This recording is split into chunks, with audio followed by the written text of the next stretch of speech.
Behind polished smiles and well-pressed suits of the Jehovah's Witnesses lies a world that many people never see. Jehovah's Witnesses claim to be God's organization, but beneath the surface is a storm of scandals, changing doctrines, and legal battles at many fronts. From multi-million-dollar lawsuits and child abuse cover-ups to a membership exodus, things are worse than you think. This is the shocking truth about how bad things are with the Jehovah's Witnesses and why their future hangs in a balance. In episode 1, we revealed 2 key factors that show just how bad things are for the Jehovah's Witnesses. In today's video, we are going to review 3 factors that highlight the true extent of challenges facing Jehovah's Witnesses today.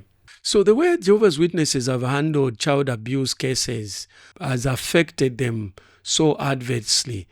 Of all the things that have affected the image of the Jehovah's Witnesses, probably is the worst form and has probably done the worst damage to their reputation, to the well-protected reputation of the Jehovah's Witnesses. So what is the problem with the Jehovah's Witnesses? The way they've handled these child abuse cases is that they dealt with them internally. And you remember that for any case to be dealt with, it needs at least 2 witnesses. And the people who abuse children don't abuse them publicly. Therefore, thousands of children have been abused, including being abused sexually. And those cases have gone unreported because the Jehovah's Witnesses have actually covered up those cases of child abuse. But when this has come to light, it has actually adversely dented their well-protected image. One of the darkest stains on the Jehovah's Witnesses organization is its handling of child abuse cases. Around the world, lawsuits have revealed a chilling pattern of secrecy and neglect. Here is what lawyer Ewan Zakin said about Jehovah's Witnesses. He said Jehovah's Witnesses protect the abuser, not the victim. That is very, very serious. Jehovah's Witnesses protect the abuser, not the victim. And why does the Jehovah's Witnesses protect the abuser rather than the victim? It's because the abusers mainly are leaders of the Jehovah's Witnesses congregation, mainly elders. And so if they acknowledge that an elder has abused children, they would not look nice in the public eye.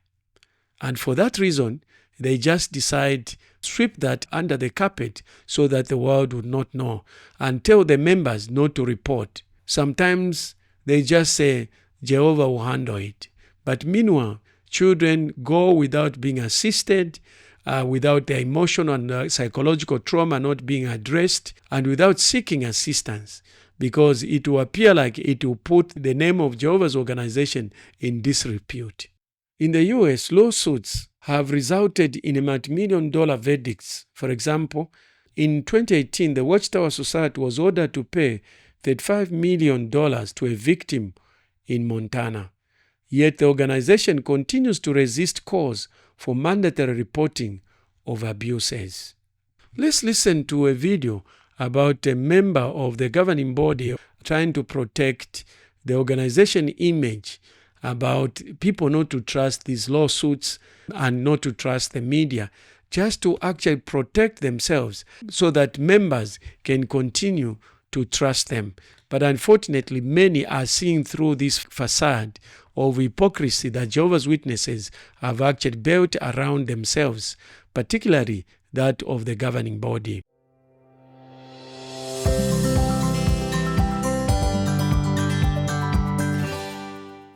Now, for the purpose of this discussion, let's consider another way we can test out words, and that is to pay attention to what the words mean. Remember, we talked about media reports and how these are very often carefully worded to avoid a lawsuit.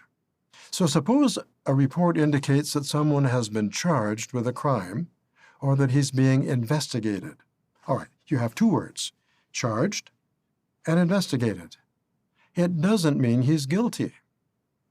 Or suppose that someone is convicted and put in jail.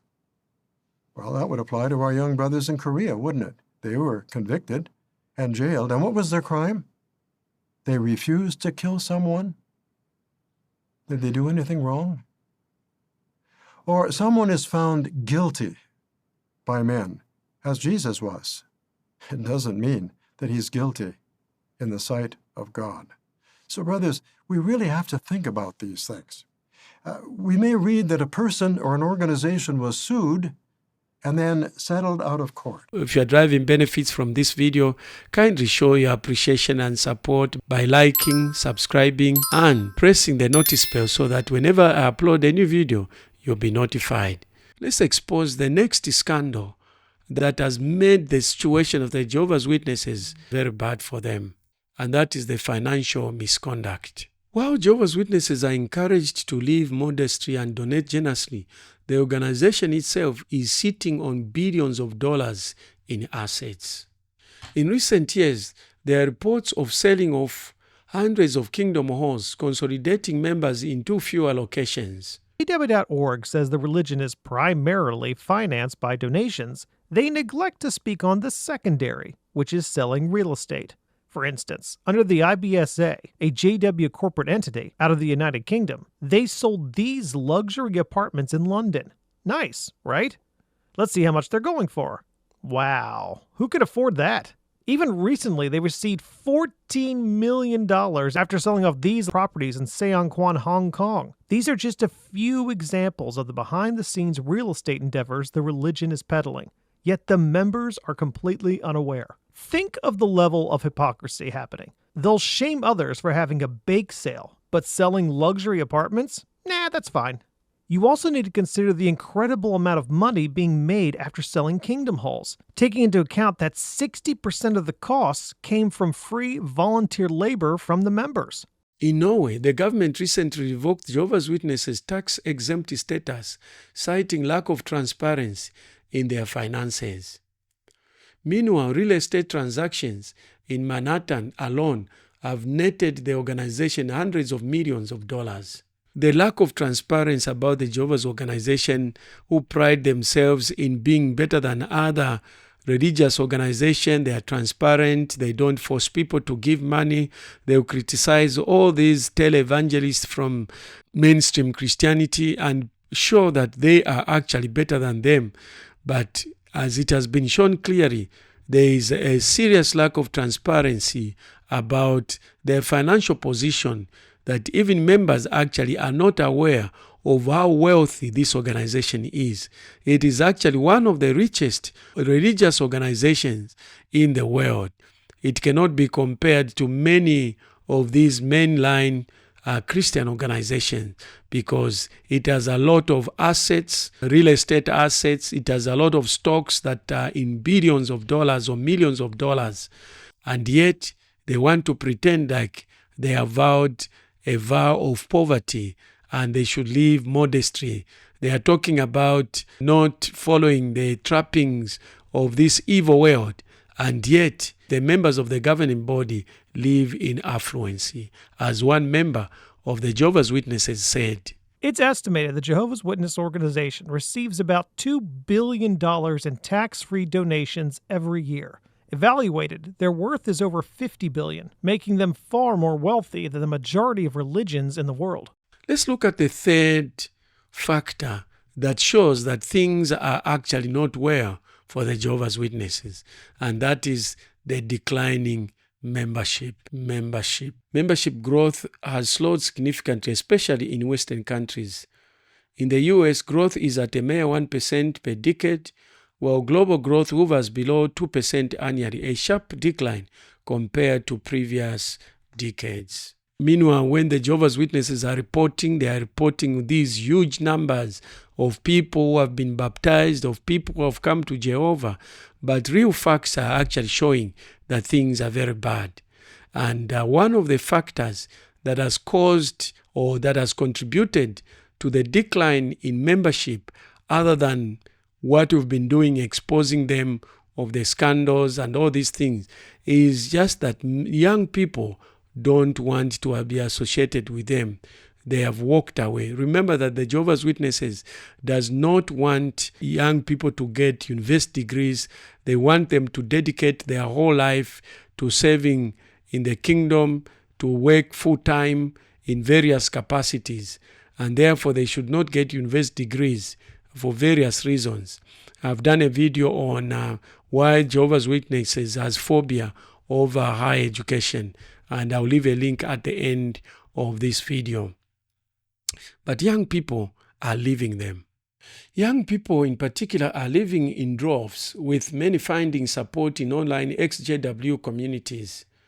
Former members speak openly about the trauma of growing up in the faith and their journey to rebuilding their lives. 2 females, Jehovah's Witnesses, recount the struggles that they went through. And of course, because it is acted from Jehovah's Witnesses' perspective, eventually they show how much it helped them. But all the same, it shows just how difficult it is to be a member of a Jehovah's Witnesses when you're a young person.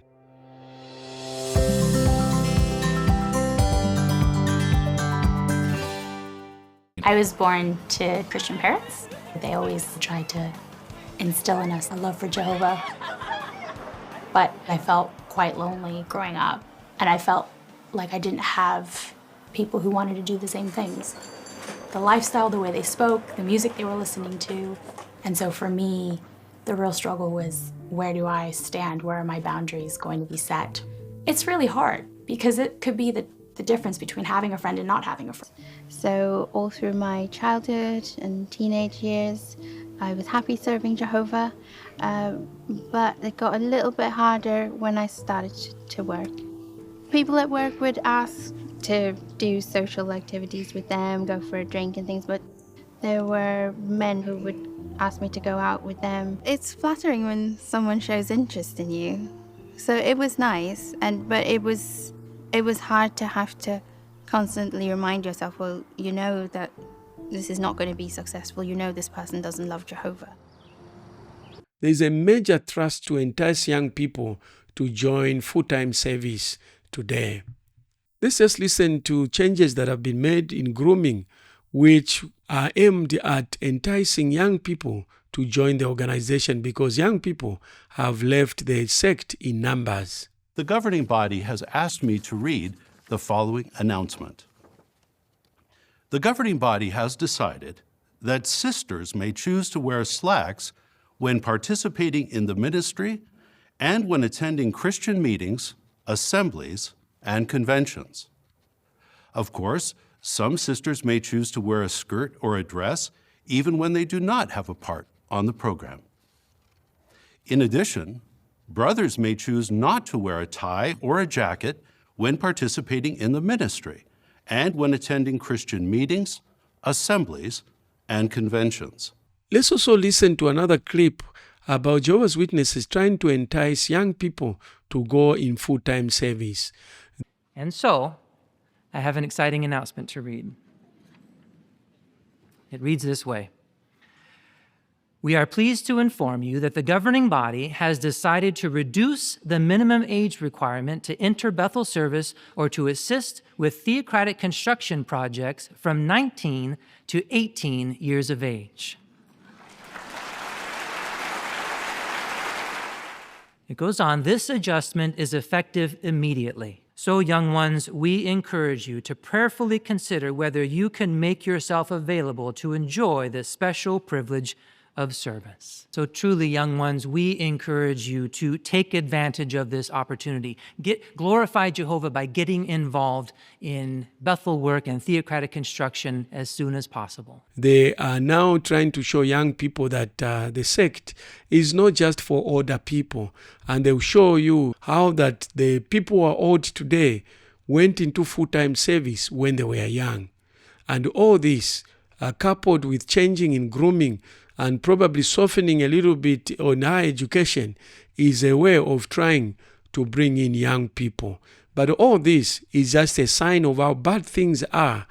They have to change their core doctrines to just be able to make the sinking ship afloat. So these changes in grooming is that they don't want the organization to have an image of an organization of old people only. So they want to look cool also. And that's why you can see that they've started wearing beards. I'm sure they must have missed. They didn't realize just how much they would look good and handsome wearing beards. But they've lost almost their entire lives without wearing a beard. But all this is to try to attract young people. Now, if you are not a member of Jehovah's Witness and you have young people, just know that the Jehovah's Witness is coming after your young people. That's what they're doing. That's why they're trying to look cool, is that they're after young people. Because without these young people, the organization is dead in its tracks. Let's ask the question of accountability. What do you think? Are these changes a sign of organization decline, or it will find a way to survive? Let us know in the comments below. And don't forget to like, to subscribe for more deeper dives into controversial topics. From the doctrine of flip-flops to devastating abuse scandals, financial secrecy, and declining membership, the Jehovah's Witnesses face challenges on all fronts.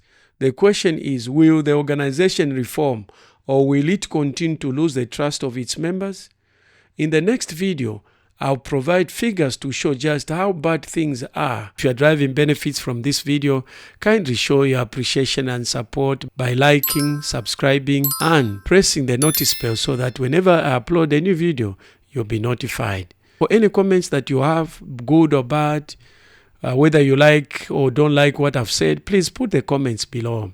Also, don't forget to ask your questions and I'll respond to you. In addition, if you feel that this video will benefit somebody else, please don't forget to share it with them. You can share with as many people as you can. For the video that I mentioned about Jehovah's Witnesses' phobia of higher education, click on this link. Now, if you want to dive into the full details of Jehovah's Witnesses' policies, practices, doctrines, and beliefs, click on this link.